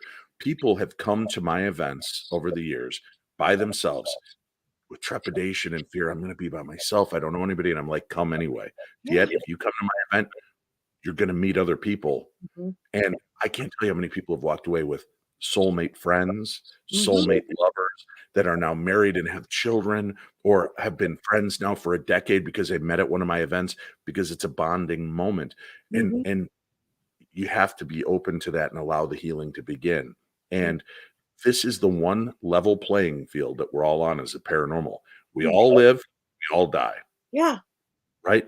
Yeah. So having this exploration in between, I can have, and this is great, yet when we're at a conference, do you Mhm. know, I'm gonna let you in on a secret. Okay. When we were at the Janesville conference, Yeah. there were pro-Trump and pro-Biden people there. And I you know how they got along? Perfectly, because nobody talked about Trump or Biden.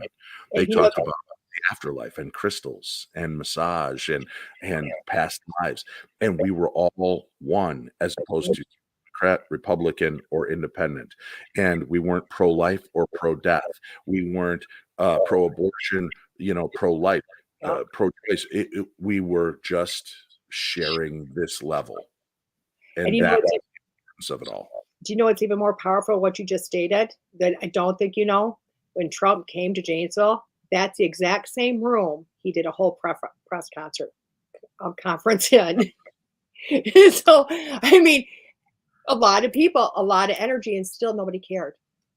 Yeah, You it's know, just the fact that we have to get over that part of it, and just, it proved to you that we can get along, and there were people of every race and every, religion and sexuality, and you know what? We all talked, yep, and transgender and straight and bisexual and homosexual people talked, and not one of us were going, I'm not gonna talk to that tranny because that wasn't it. None of that let's do that. ignorance. It's Yep, funny how we're all on that even ground when we're there, but the minute we walk out the doors, yep. if we could all learn to live like we do at these conferences and just get along and and and please don't be offended by the trend. I was No, trying to not talk at as though all. I was being an ignorant ass, when I made that I don't comment think there. anybody was looking at it that way. So There will be, trust me, there's always you're like, somebody's gonna say page noob. yeah, that'll be cut out and pasted somewhere, but, I just I love that we're all on the same playing field, and when I'm at an event, I will tell you this, of course, I do what I do because I like the attention. Mhm. I was an only child, Right. right?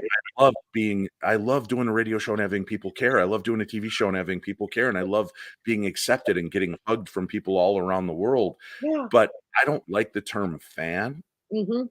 I like a term friend, Yeah. and that these are my friends, and we're not close friends, we're not all the best of friends, but I've made new friends, and that's what I like, and that's why when we come to these events, I try not to be in that egocentric place, Mhm. uh, because that's not what it's about. But with that, I do wanna make this one comment that I Okay. am painfully shy, which is hard to believe when you see me at events. I am awkward and painfully an introvert, but Right. when I'm at events, I'm an extrovert because that's what I'm there to do.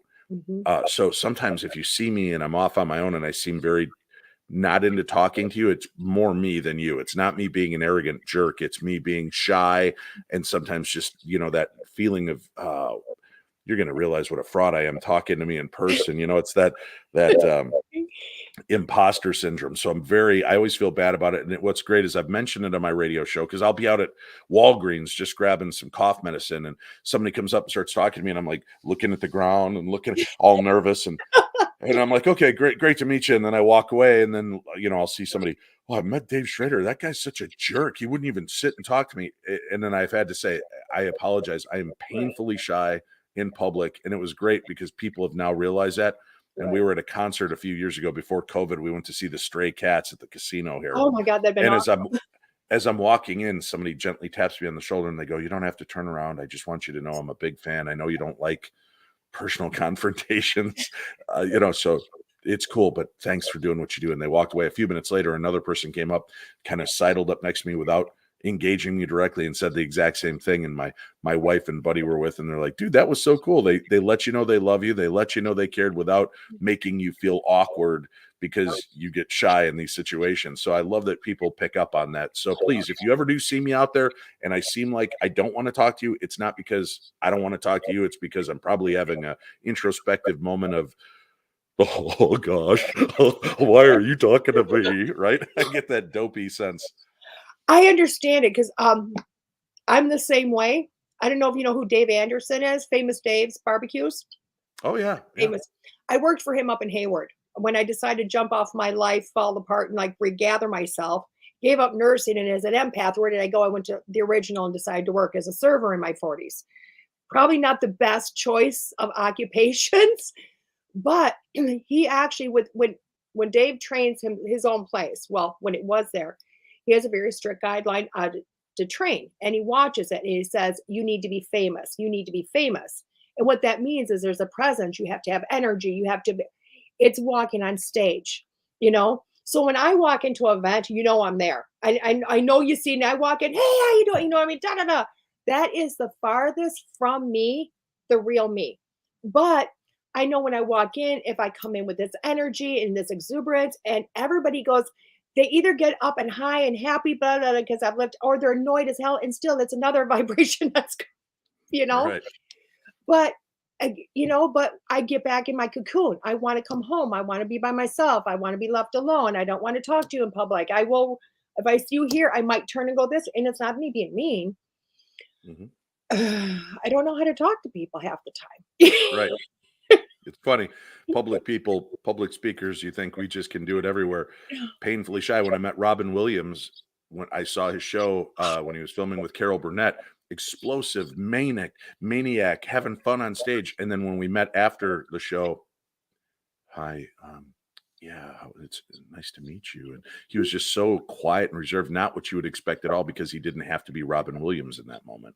Right. And that's how I am in life, and my kids laugh at me because we'll be talking and I'm doing stuff, and all of a sudden my phone rings and I'm like, hello, this is Dave. And my kids are like, there's Darkness Dave, he just showed up, there's that different guy we know. So yeah, I used to go, no, it's not. And then I started to realize, oh yeah, there's a different switch that goes on when I'm in certain elements. So you've got to Yeah. be this, I was just out in Mansfield and we were doing the VIP night, the first night there. The Kathy comes up to me as I'm walking down the hall, and I'm about 15 minutes late, and I'm kind of slow because, again, I always dread going into these big events because I do feel very small and insignificant.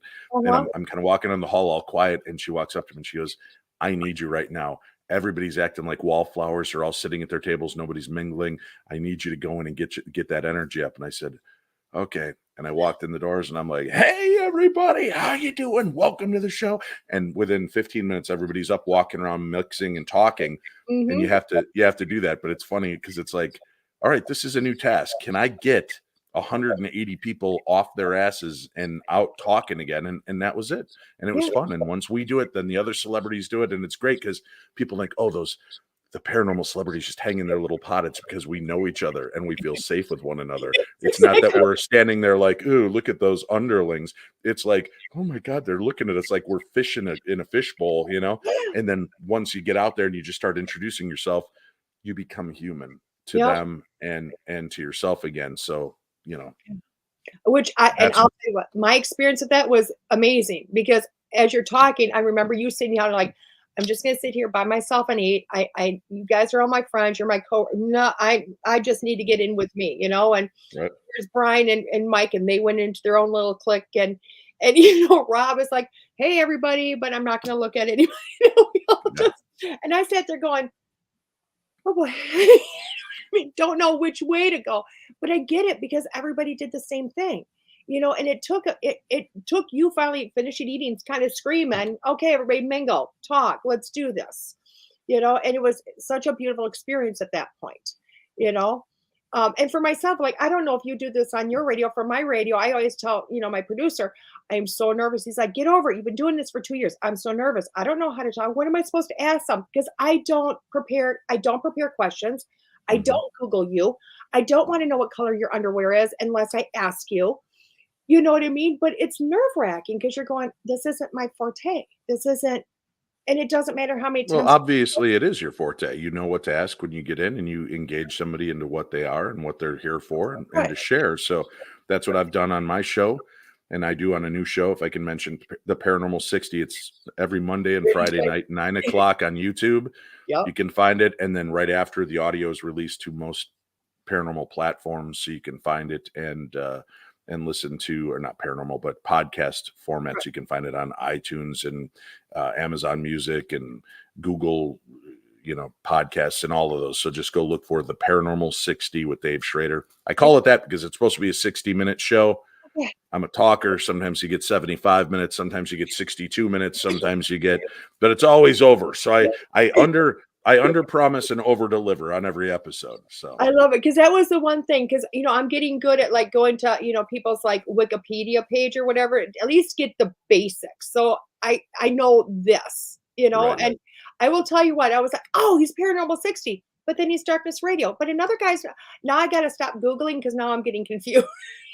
I started a radio show with my friend Tim Dennis back in 2006 called Darkness Radio. It was called Darkness on the Edge of Town Paranormal Radio Show.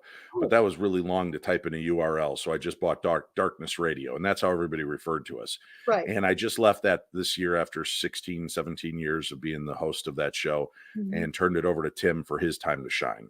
Right. He's been the quiet minority on the show for all these years. So he's now the host of Darkness Radio on Tuesday, Wednesdays, and Thursdays. I'm the host of the Paranormal 60 Mondays and Fridays. So you can continue to listen to Darkness Radio. You can go listen to Paranormal 60, or you can listen to both. And now we complement each other with Monday and Friday bookend shows, and Tuesday, Wednesday, Thursday, the rest of the programs. And we do the show differently from one another and try to shine a different light and a different perspective on these deals. So hopefully people will check it out. But my show now is the Paranormal 60. Right. And like I said, we're on Mondays and Fridays live on YouTube, and then the audio versions go out everywhere else. So I hope people will come check it out. I know they will, because I already know they are, because of course, I start announcing and everybody who my guest is. And I never expect anybody to know who they are anymore than I do, because again, I'm whatever, and somebody goes, "Oh my God, that's Darkness Dave." And I'm like, why are you calling him Darkness Dave? Because I'm Darkness Dave. Yeah. I'm like, Dave's not dark. I don't understand. It's like, Right. If you ever it's funny when I did the show, Darkness Radio, I would invite mediums on in the beginning, and they're like, "Oh, I'm from the light. I don't do darkness." And I'm like, well, then you're a pretty crappy medium, because if you don't know that the guy before you is pretty lighthearted and has fun, the name of the show is Darkness on the Edge of Town, because in every town and every village all around the world, there is those legends of lore and darkness, from monsters to ghosts to UFO to conspiracy theories and underground bases. They all exist, and all the cool stuff happens in the dark. Right. So that's what the show is about. But I had so many people, "Oh, we're not of the dark. We won't do your show." And then years later, they're begging to be on the show. So, and I just don't understand that, because as we went back earlier, it's about intention. It's not saying it doesn't Right. exist. It just means I'm not going to put my energy into it. That's really Right. all it is. So, I mean, Michael, light, love, and unicorn farts. Yes. Yes. He might be your new stalker. He's not that far from you in Minnesota. Shh, don't tell them where I'm at then. I won't. I don't want to find myself in the bottom of a well with Michael lowering a bucket down. It rubs the lotion in. Right? I make a Darkness Dave meat suit. Hey, I do want to tell your listeners, though, if they're interested in getting out of the seats and into the game, you can come see me at a bunch of great events. Or like, I'm going to Ireland, and I think we still have 4 spots open in June for Ireland. If you want to go and investigate haunted castles and crypts and hotels and have just an amazing adventure, you can do that. I also have an event in Scotland coming out in September. Oh my And God. then in February of 2023, we're going to Egypt. I call it the Schraders of the Lost Ark. And we're going to be going there and having fun. So if people are interested in finding out where I'm going to be, coming out and hearing some of my talks, or going out and investigating with me in foreign countries and having a blast, they can go to darknessevents.com. Darknessevents.com. And they'll find all of the great places that I'll be visiting throughout the year. And I hope you guys will join me on some of these trips and check out my podcast. And I'll keep you up to date on when our new show comes out. And that, again, should be this fall sometime. And I'll tell you what, I've been to Scotland. I've been to Scotland. I went to Ireland, got drunk one night, and came home, quite literally. You don't have to go that far to get drunk yet. You could do that probably at the bar on the corner. Yeah, I know, but it's just another experience, I'll tell you. Sure. And I'm not a big drinker, so I only get drunk in, Scotland, Ireland, and Mexico. That's my forte. So, but when I was in, I had the opportunity when I was in Scotland to, the Wallace Abbey or whatever that fell. I had the opportunity to go there. People don't realize it's like to go into something really that old, because we have nothing like that here. There is nothing in the United States to explore that is that old. But to go there and to get that energy and all that, that's going to be an experience. So somebody wants a true, there you go, let's talk to a 1,000-year-old, you're going to find it there. Right. So yeah. I thank you so much, Dave, for coming on and sharing your viewpoints and educating people and all of it. Just amazing. Thank you. And feel free to throw out an invitation again. I'd love to come back on and visit. And if your listeners have specific questions for me, they can certainly reach out to me at Dave@paranormal60.com. That's Dave at paranormal60.com. And they can find all my information at paranormal60.com as well. You're going to have a lot more new friends, I think. I hope so. I'm always up for new friends. I'll tell you what. And I can't wait to be able to do another event with you because, again, so much fun. Loved it. Very Thank cool. you so much. And I will definitely extend that invitation again. So thank you, Dave. I love it. Thank you. Take care. Have a great day. And everybody Bye-bye. else, I'll be back in a few minutes with School Through Spirit and your weekly reading. Thank you.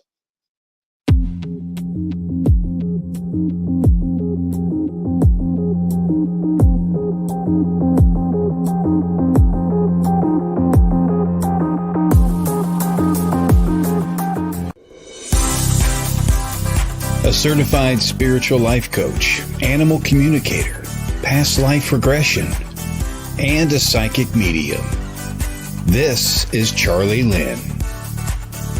Charlie Lynn and Chat with Charlie work with you to bring communication and understanding from spirit to those looking to gain insight.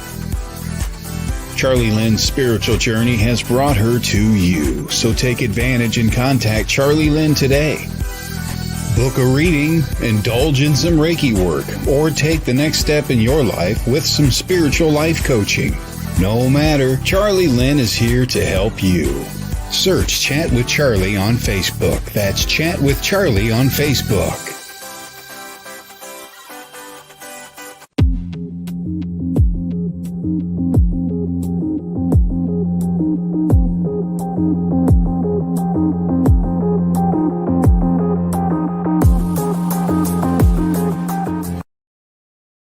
Hello, everybody. Welcome back to School Through Spirit with your host here, Diet Renee, here on WLTKDB.com. This has been an amazing show today with Mr. David Schrader. And yes, guys, for everybody watching the live version versus where they're going to be watching the podcast when it turns into a podcast here later on this day, yes, he is really that down to earth. He really is that guy that, you know, you see him at an event, go up and talk to him, shake his hand, ask him for a hug. He's not throwing BS up anybody's, you know, he's not blowing smoke. This truly is who he is. Just this amazing, approachable gentleman that really just wants to share his world with you and find out about yours. So one of the main reasons I wanted to bring him on, because he's just phenomenal. So I'm glad everybody has joined and shared, and it's not too late to keep sharing this, guys. So now that you've met him, share away, share Dave with your friends. Sure, he really wants to hear that, right? Share Dave. Anyway, and Michael, no stalking Dave. Yes, Michael. Oh my God, I can't wait for you to start showing up.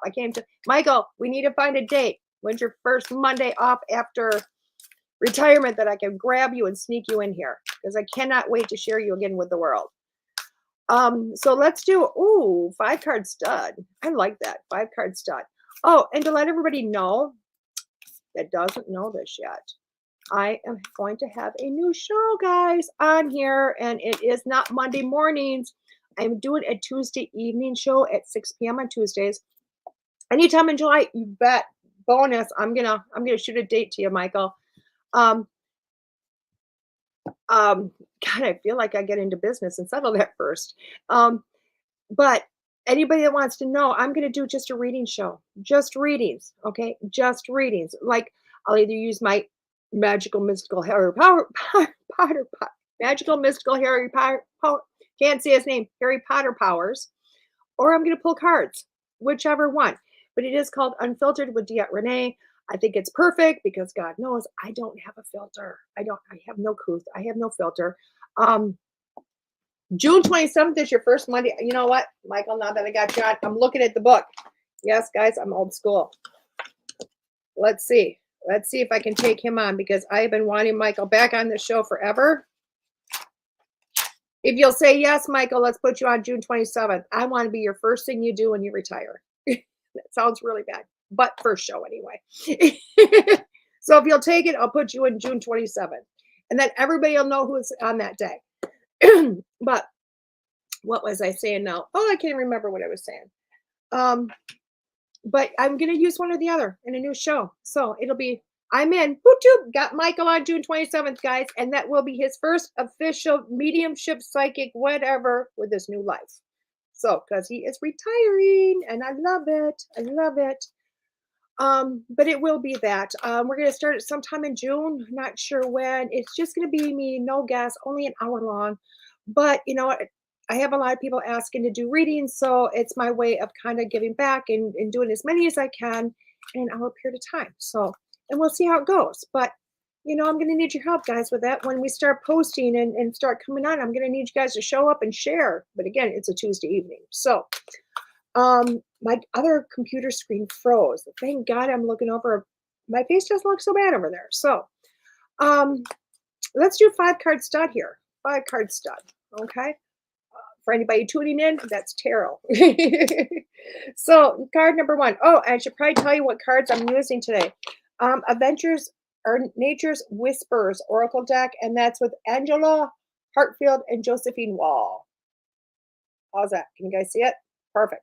I love these cards because I love the illustrations. I love how pretty they are. The first card I pulled was Adventure. Adventure. I love this card. Oh, Sherry's picked number 4 for you. You bet. So, Adventure is the first card I pulled.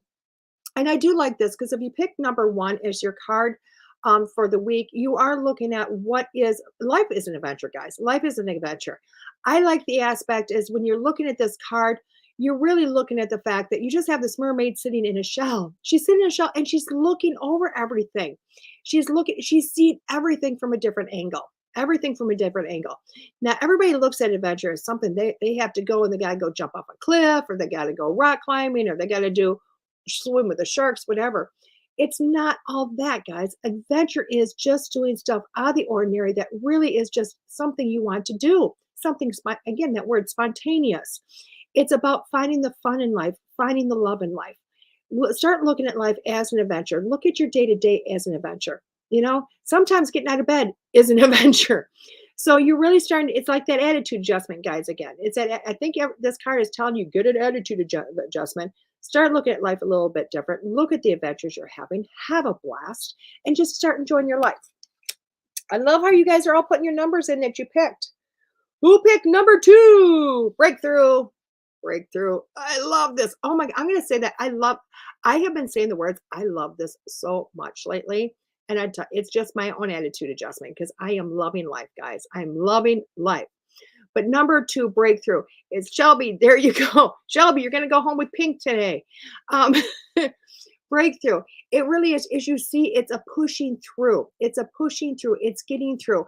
And I like how, opposite side. I love how you see her pushing through all of this. She probably gets, and there's nothing but butterflies, guys. There's nothing but butterflies, love, and happiness on the other side.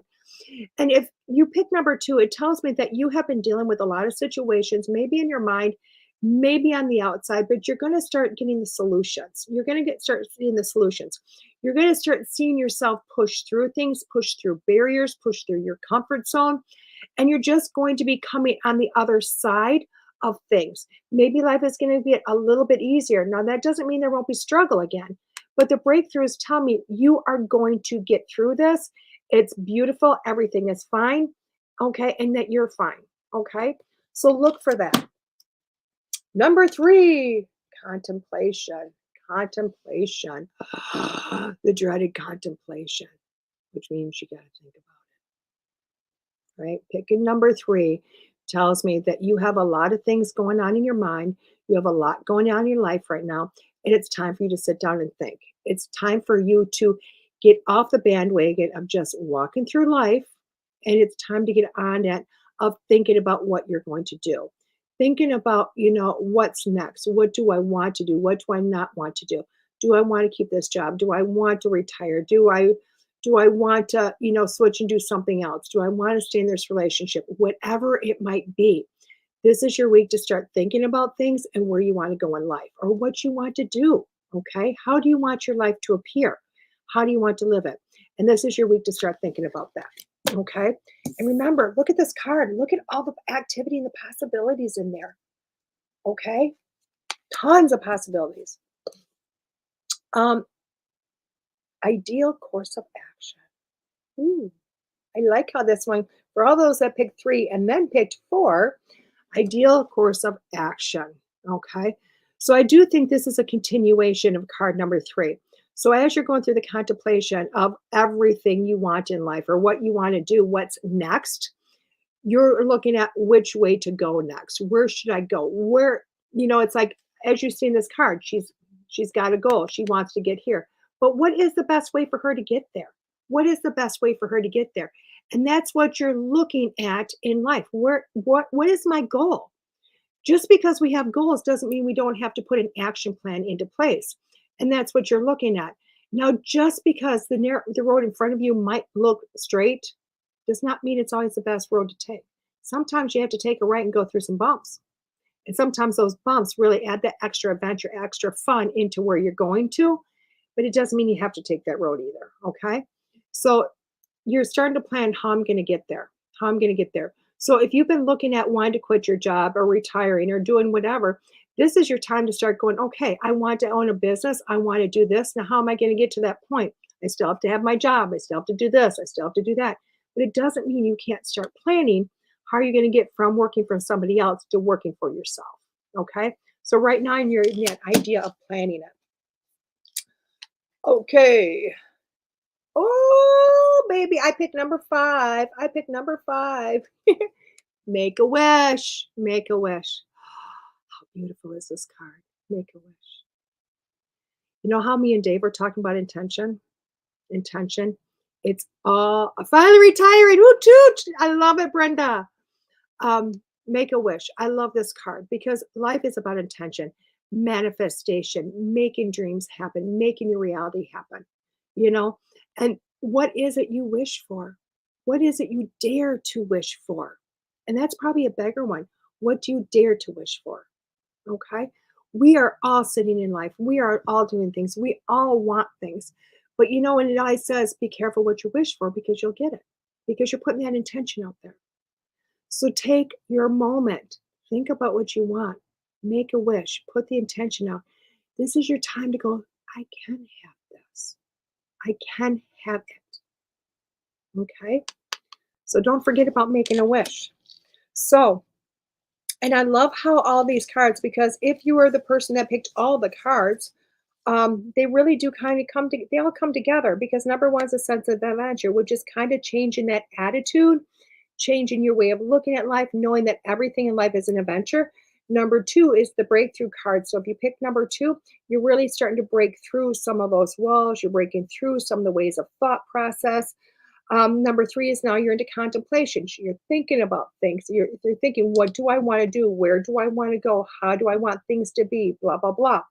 Number four is being the ideal course. So after you have literally thought about the contemplation, you've thought about what you want. Now you're going to look, how am I going to get there? How am I going to get there?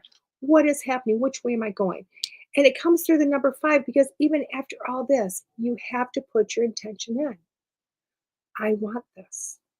I want this to happen, which is amazing, which is amazing. And I'll tell you what resonates is because I've done all of this over the last few years. And not this last weekend, like yesterday, but the weekend before, I put a lot of wishes out there. I dared to wish.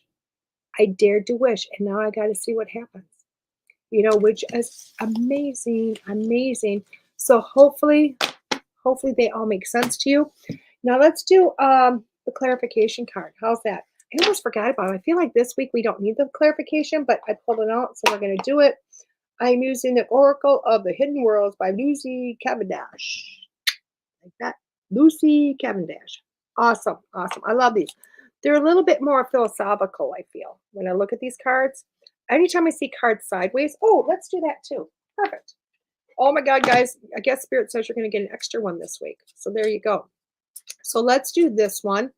And then I heard to pull a card from the affirmation cards also, Divine Wisdom affirmation cards. So let's do this one first.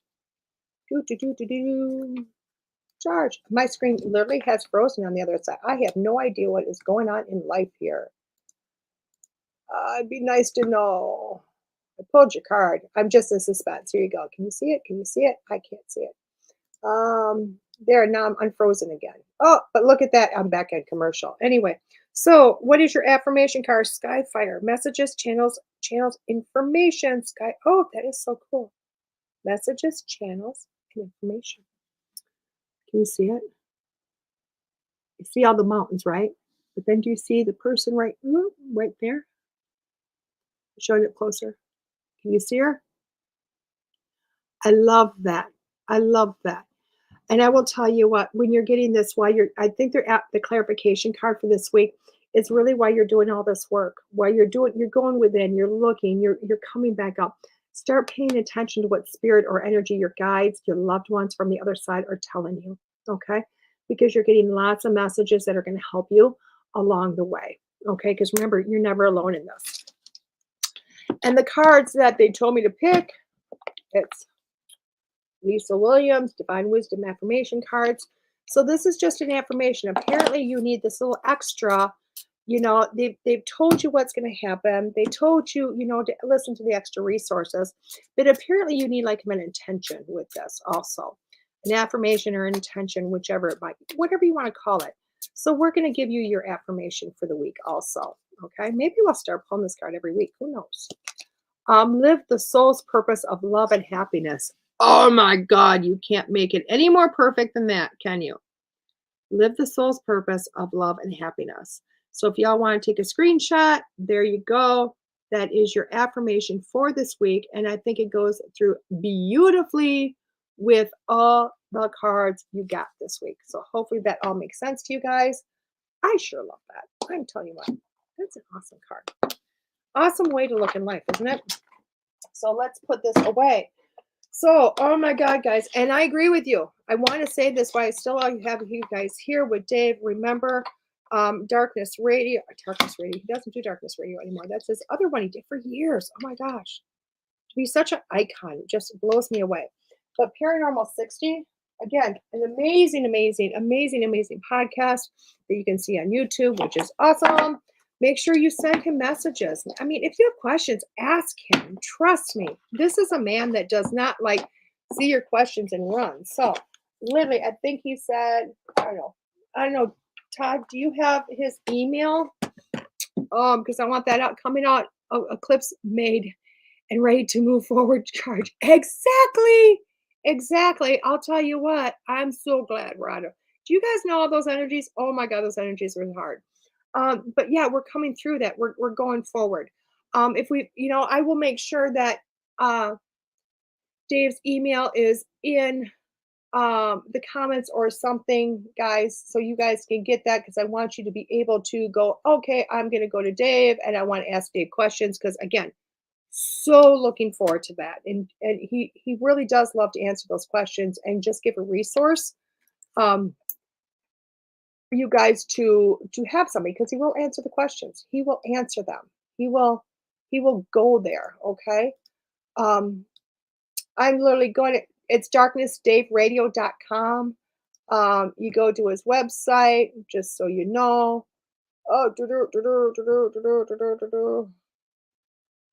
I'm just trying, God.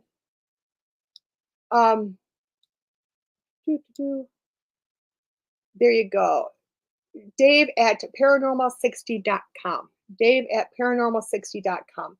I just feel like everybody needs that extra little resource so that you can, you have that person to say, hey, I want to talk to somebody. I want somebody that's going to answer my questions. And again, he is a great person, a great resource for this. So I am literally going to go to the station page where you guys are all at watching, not on my personal page, but I'm going to get it into the comments here for you so you can do that. Sorry for all the babbling, but if you notice when I'm trying to do computer, I babble a lot. It's crazy. So I'm going to put Dave's. Do I have success? I do. Perfect. Awesome. Dave's email. Thank you. Thank you, Todd, for getting all that up there. Oh my God, Michael, I can't even tell you how much I'm so happy I can finally get you on in the books. Here we go.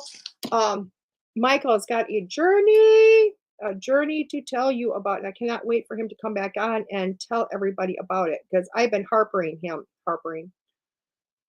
I have just not been leaving him alone on that.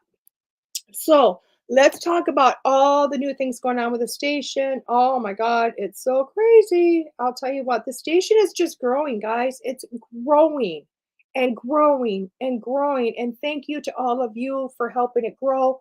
When Todd and I started, I should say, when Todd started 2 years ago, it was just Todd. He brought me in.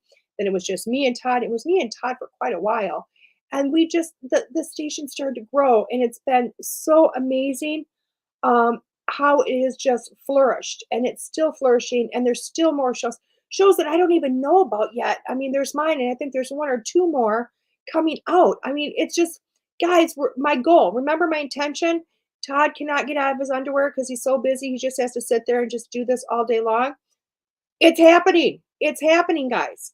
And if you want to join my quest and you have a voice and you want your own show, please, please, please, please go to WLTKDB.com. Go in there. It says contact or, whatever it goes in there. And you can literally go and send Todd and Sherry a message, because Sherry is also part of this. And they will help you do with the content. They will help. All you have to do is go, oh my God, I want to talk about this. And they'll be like, what do you want to talk about? And you go from there and you just develop it. And trust me, it's so easy. Everybody thinks this is so hard. It's not. You got a mouth. You know how to use it. Just open it up and keep going. So that's one way.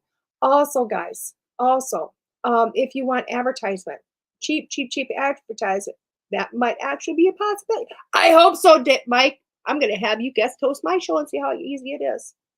Telling you, because Mike, I always think of you when there should be a show. I think it should be you. Because Mike is amazing, guys. If you have not gone to see him, you definitely have a mouth. I love it.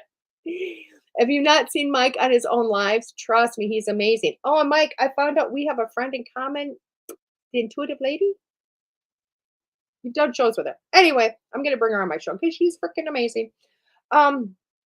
So what's going on? And if you want to advertise, this is a great way to advertise, guys, because again, go to the station, WLTKDB. Tina, yes, thank you. I spent all last weekend with her in New York. She's awesome. But you're going to go there. Advertisement is great because it goes on throughout all of our shows throughout the week. And now we got tons of shows going on and more always. And literally that goes on, advertisement goes on the live version. So as you see, when I break, I have 2 commercials that show up in mine. Every station, every show has got commercials. It's awesome. It's awesome. Okay. And then you turn around, that goes into our podcast. We don't edit those commercials out. They stay there. So your commercial that you buy, that you pay for, is on, like my show. It's on Amazon Prime. It's on Audible. It's on iHeartRadio. It's everywhere. Okay. Again, that's cheap advertisement. You're paying for the live version for a month and you get it for a lifetime. You can't complain about that. I'm telling you, Michael, Lily Dale was flipping for me. Always, never disappoints, but this time was really just over the top awesome. So let's talk about the shows. Monday mornings, always as myself. It is School Through Spirit with myself at 9 a.m. Be the Change with Christina Bloom is on tonight at 8 p.m. Tuesdays in June, sometime in June, I'm not sure when, sometime in June, I'm going to start my own show. I'm going to start a second show, and it's Unfiltered with Diet Renee, and it's just readings, guys. It's spirit readings and funness. I'll bring your questions. After that, at 10 p.m. is Paranormal Pete with Pete Orbea. Wednesdays is the Psychic Hour with Kelly Brickle at 3 p.m. And then past that, at 8 p.m. is Over the Target with Missy Hart and Nicole Ford. Thursdays, Chat with Charlie's at 9 a.m. I mean, we're covering the bases here, guys. Chat with Charlie at 9 a.m. Remember, send your questions to her, okay? Because she is like the Dear Abby of Spirit right now, which is awesome. And I know she's phenomenal because I was her teacher. She's just flipping amazing. I don't at 7 p.m. on Thursday is Realm of Darkness with Rennie and Ashley. And then after that at 8 p.m. is Nicole Strickland with Afterlife Chronicles, another amazing show. On to Friday, Missy came back with her good shit show at 9 a.m. on Friday mornings. And then Secrets Within with Rennie Rodriguez is at 8 p.m. I'll tell you what, we are getting a full lineup. I mean, we've always got something.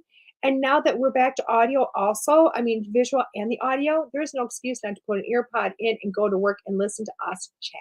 Because I'll tell you what, we got lots and lots and lots going on. And I think this is so funny because I guess all we're waiting for is my synopsis to write about my show, and I don't know what to write. So if anybody has any ideas, send me your ideas. You know me on Facebook. Please do it that way. I don't care how we do it. Just please, please, please help because I suck at this stuff. I do.